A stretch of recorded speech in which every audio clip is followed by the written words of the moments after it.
जय श्री श्याम भक्तों।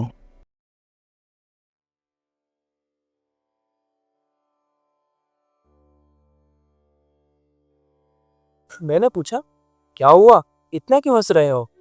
मुझे किसी ने कोई जवाब नहीं दिया। इतने में बड़ी दीदी आई मेरे पास और उनका मोबाइल मुझे देकर बोली कि ले सुन। अब मैंने सुना तो पता चला कि दीदी के मोबाइल में ऐसी बहुत सी रिकॉर्डिंग थी जो हमें इस केस में जीत दिलवा सकती थी। और एक रिकॉर्डिंग तो वो भी थी जिसमें मेरी पत्नी मुझसे खुद से साफ साफ बोल रही थी कि मैंने उस पर कभी हाथ नहीं उठाया, कभी कोई पैसे लाने को नहीं बोला। ये सब उसके भाई की एक चाल है, हमसे और पैसे निकलवाने की। सिर्फ एक रिकॉर्डिंग से ही हमारी जीत तय हो गई थी और हमारे पास उनकी बातों की बहुत सारी रिकॉर्डिंग थी। मैं भी खुश हो गया। दौड़कर सबसे पहले घर के मंदिर में जाकर खाटू श्याम जी का धन्यवाद किया, फिर बड़ी दीदी का धन्यवाद किया कि दीदी सचमुच बचा लिया आपने मुझे। फिर दीदी की आंखों में भी आंसू आ गए और बोल पड़ी, नहीं रे, तू तो सही था। तूने ही कहा था शादी से पहले कि लड़की और उसका परिवार सही नहीं लग रहा। हम सब ने तो ये सोचकर कि बेचारी वो भी गरीब घर की लड़की है, थोड़ी बात करते वक्त हकलाती हुई है, लेकिन दिखने में सुंदर है, दोनों की जोड़ी साथ में अच्छी लगेगी। हमें क्या पता था कि ऐसे भिखारी लोग निकलेंगे जो माँ का मंगलसूत्र तक लूट ले जाएंगे। अब लग रहा है सचमुच बहुत बड़ी गलती हो गई हमसे। हमें पहले ही उनके आस पड़ोसियों से बात करके पूछताछ करनी थी। उस फ्रॉड कमीने मीडिएटर के भरोसे नहीं रहना था। हमारे चक्कर में तेरी लाइफ खराब हो गई। अब मुझे समझ नहीं आ रहा कि मैं बड़ी दीदी और पूरे परिवार को क्या जवाब दूं, क्योंकि उन्हें अपनी गलती का पूरा एहसास हो चुका था और कहीं ना कहीं वे सब मेरा भला ही सोच रहे थे। फिर मैंने दीदी को जो होगा अच्छा ही होगा बोलकर सबको कल टाइम से घर से निकलने को कहा। फिर वही खगला दी। सुबह 8 बजे हम सब साथ में घर के बाहर पड़े। अब आस पड़ोसी भी समझ गए कि हमारे साथ कुछ गलत हो रहा है।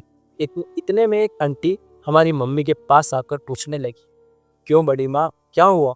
कहाँ जा रहे हो आप सब? मम्मी ने बिना कुछ बात घुमा फिरा कर इन आंटी को सब सच बता दिया। नई बहू ने रिपोर्ट की है थाने में, तो वहीं जाना पड़ता है हर 4 से 5 दिनों पे। फिर पड़ोस वाली आंटी ने बोला, कौन? वो हकली, वो पागल? अरे क्या यार बड़ी मम्मी, आप भी चलो, मैं भी चलती हूँ साथ में। बताऊंगी पुलिस वालों को कि आप लोगों ने तो हमारे सामने आपकी बहू को घर जाने की छुट्टी दी थी। हमारी आंखों देखी बात है। अब वहां जाकर झूठ बोल रही है कि आपने निकाल दिया।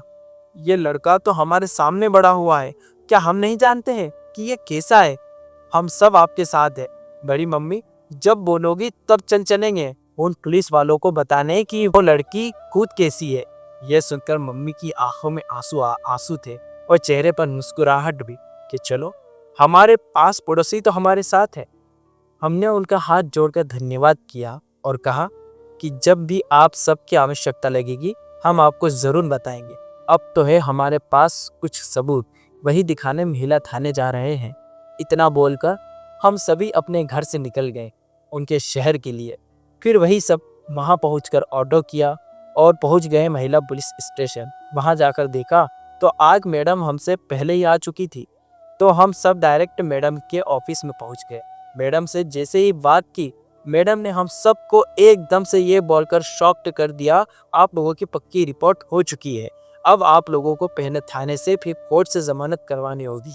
मैंने पूछा, मैडम ऐसा क्यों मैडम, जबकि हमने तो कुछ किया ही नहीं। फिर मैडम ने बताया कि डिवोर्स केस और दहेज उत्पीड़न केस में महिला पक्षों को पहले सुना जाता है और कार्यवाही भी जल्दी की जाती है। और तुम्हारी बीबी ने भी शिकायत की है सीएम हेल्पलाइन पर कि हम इनकी पक्की रिपोर्ट नहीं लिख रहे हैं, तो सीएम ऑफिस से कॉल आया है कि हम जल्दी से जल्दी कार्रवाई करें। फिर हमने पुलिस मैडम से पूछा कि हमारे पास और भी सबूत है। पुलिस मैडम ने वो भी सारी रिकॉर्डिंग सुनी और कहा, अब ये सबूत आप कोर्ट में दिखाना। फिर मम्मी ने कहा, तो पुलिस मैडम ये तो गलत है, सारे सबूत होने के बावजूद भी आप हमें जेल में डाल रहे हो। मैडम ने बड़े प्यार से कहा, माँ जी हम आपको जेल में नहीं डाल रहे हैं, जमानत करवाने को कह रहे हैं, लेकिन हमें भी कानून के हिसाब से चलना पड़ता है। और ये भी बताया कि लड़कियों को कानून ने कुछ ज्यादा ही अधिकार दे रखे हैं, कुछ लोग गलत इस्तेमाल कर रहे हैं। हम लोग आपकी जितनी मदद कर सकते थे हमने की। अब आप अपने वकील के साथ मिलकर या तो केस लड़ो या फिर राजीनामे से डिवोर्स ले लो। लड़की को 2-3 लाख रुपए दे दो। एलिमिनी राशि समझ गए हो? एलिमिनी राशि मतलब कानून के हिसाब से जब आप अपनी पत्नी को डिवोर्स देते हैं तो उसे उसके पति को कुछ मदद राशि देनी होती है, जिसे एलिमिनी राशि कहते हैं। मैंने कहा मैडम ये कानून तो बिल्कुल ही गलत है, कुछ नहीं किया फिर भी पैसे दे। हमारा तो पहले ही सब कुछ खो गया, अब हम इसे और पैसे कहाँ से ला करते? सीधा सीधा यही लग रहा है कि कानून भी अब इन चारों के पक्ष में है, बस इसलिए क्योंकि वो एक लड़की है और उसकी फैमिली है। मैडम ने फिर कहा आप लोग केस लड़ो, आपके पास सारे सबूत है जो कि सही है और तारीखों पर चक्कर लगा, हो सकता है कि इनका भी दिमाग लाइन पर आ जा। मैडम की ये बात सुनकर मुझे थोड़ी हिम्मत दी, क्योंकि पुलिस मैडम की नज़र में हम बेकसूर थे। उनकी बातों से लग रहा था अब पुलिस मैडम हमारी मदद कर रही थी, लेकिन बात यही समझ नहीं आ रही थी कि अगर पुलिस मैडम को पता लग गया कि हम लोग बेकसूर हैं तो हम पर केस क्यों बन रहा है और हमें जमानत क्यों मांगना पड़ रही है। कुछ नहीं तो वो मेरे 60 साल के माँ बाप को तो छोड़ देते, लेकिन नहीं, पुलिस मैडम ने तो उन पर भी केस बना दिया। बहुत बुरा सा लग रहा, क्योंकि अब तक मम्मी पापा चाची किसी को भी कुछ पता नहीं, किसी को भी नहीं पता कि हमारी पक्की रिपोर्ट हो गई है।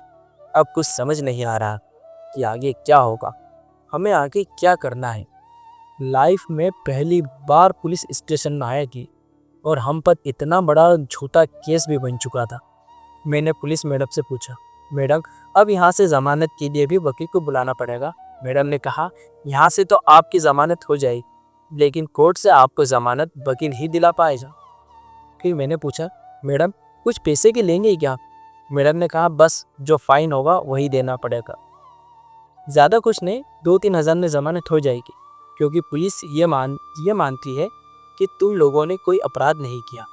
हाँ, तुम्हारा एक अपराध ज़रूर है कि तुमने लोगों पर विश्वास किया बिना उनकी असलियत जाने। मैडम की बात सुनकर मेरी आंखों में आंसू आ गए। मैंने अपने आंसू पोंछ लिए, क्योंकि मम्मी पापा देखकर डर जाएंगी, और पुलिस मैडम को हमारी ज़मानत के पेपर रेडी करने को कहा। और मैं स्टेशन से बाहर आकर मम्मी पापा चाची जी के पास आकर बैठ गया। अब समझ नहीं आ रहा था कि मैं मम्मी पापा चाची से क्या कहूँ कि हमें जेल हो गई है, क्योंकि हमारे मुख्यमंत्री के ऑफिस से ऑर्डर आया है। इस केस में हमारा साथ सबसे पहले गलत करने वाले शख्स हमारे प्रदेश के मुख्यमंत्री बने, जिन्होंने हमारे पास हर चीज़ का सबूत होते हुए भी हम पर पक्का केस दर्ज करने को कहा। इसीलिए ऐसे केसों के फैसले भारी हो जाते हैं समझौता कर, और हमारे पास इतने पैसे नहीं कि उनके सामने झुक जाए। हम लड़ेंगे ये केस और जीतेंगे भी। मैंने मेरे बाबा हारे का सहारे को पुकार ला। बाबा मुझे तो आपने बहुत शक्ति दी, मैं इतना इन सब से लड़ भी रहा हूँ, बस मेरे मम्मी पापा और चाची जी को टूटने मत देना। मेरे बाबा नहीं तो हम सबकी हार पक्की है। मन से आवाज़ आई अब तू देख मैं क्या करता हूँ। बाबा तो अपने भक्तों को बहुत तकलीफ में देखकर क्रोधित हो गए। मैंने फिर बाबा को बोला अरे बाबा आप इतना गुस्सा मत करें, ये तो आपके बाएं हाथ का खेल है। अभी तक ये सब हमें दौड़ा रहे थे, अब आप अकेले ही इन सब को काम पर लगा। बाबा ने उसी समय अपनी मोर छड़ी लहरा दी और इन पुलिस स्टेशन का माहौल एकदम से खुशनुमा हो गया। सब मुस्कुरा रहे थे। इतनी कड़क धूप में भी मीठी सी छाँव आ गई। सोता हुआ इंसान भी जाग गया और सब हमारी जमानत के पेपर रेडी करने में लग गए। 10 मिनट में बाबा ने हमारा काम अपनी उंगलियों पर करवा ली। अब बस जमानत के पेपर पर साइन करना बाकी रह गया है।